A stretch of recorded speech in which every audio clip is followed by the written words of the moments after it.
Hi, and welcome to The Gist. The start of a new year is often the time when we resolve to take better care of our health. But before we know it, our health goals can take a back seat as we deal with the busyness of life. We may get away with it for a while, maybe relying on luck or good genes or youth, but sooner or later, health issues start cropping up for everyone. So, over the next few weeks, let's examine the elements of health we can control and the benefits we reap by putting our well being first. Let's start with sleep. While we all know the importance of sleep, most of us are guilty of prioritizing almost everything else.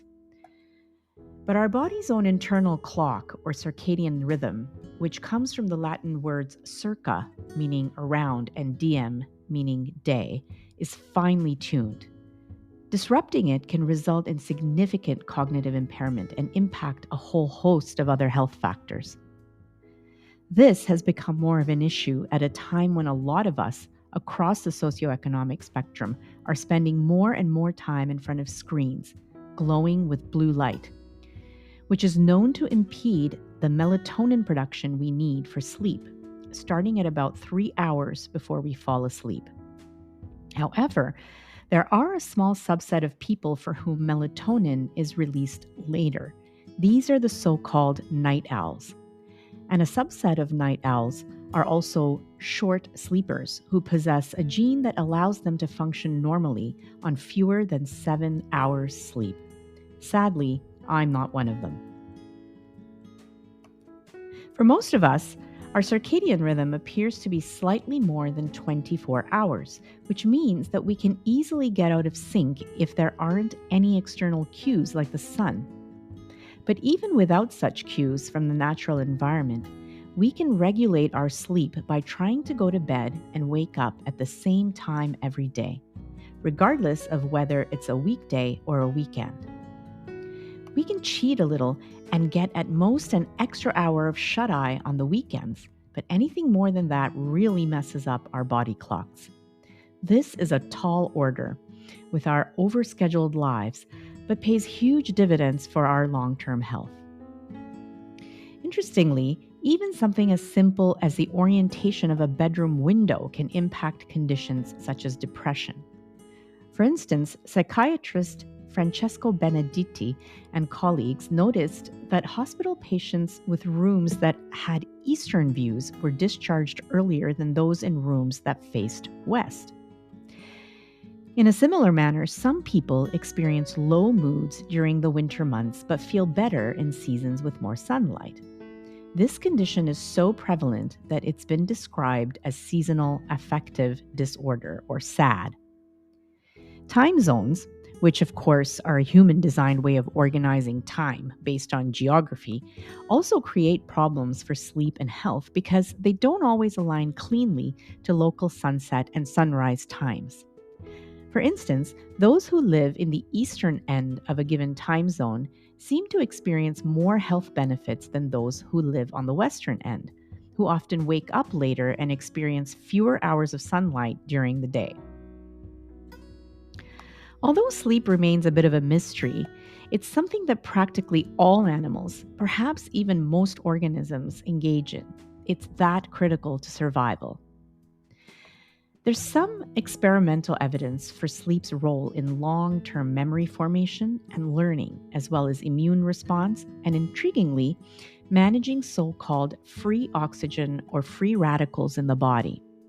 The latter are oxygen molecules which are missing an electron, and in their quest to find another, end up damaging cells throughout the body. Oxygenation in our bodies is not that different than, say, rusting in your metal pots at home. It happens as a result of substances that we consume while simply breathing, drinking, and eating. Free radicals have been implicated in everything from cancer to aging. And in research on sleep deprivation in fruit flies conducted by Dragana Royulia and colleagues, loss of sleep appears to lead to accumulation of the reactive oxygen species, or ROS, in the guts of these fruit flies. When the researchers added antioxidants to their diet, the level of ROS fell and the flies lived longer, despite not getting any more sleep. So it would seem that sleep plays some role in the body's management of oxidation levels, along with countless other functions. Another unexpected result from sleep studies has been the discovery that our organs, as well as a variety of cellular processes, follow separate circadian rhythms. And sleep appears to let the organs slow down and rest at regular intervals. For instance, in the mornings, the levels of various hormones rise in the blood, including cortisol, which, among other things, helps to regulate blood sugar and overall metabolism, as well as heart rate, blood pressure, and the production of digestive enzymes. This has led scientists to suggest that it may be optimal to eat a big breakfast when our digestive system is primed to do the most work, a slightly smaller lunch, and a relatively small dinner within an 8 to 12 hour window. And ideally, not eating anything during the few hours before bed.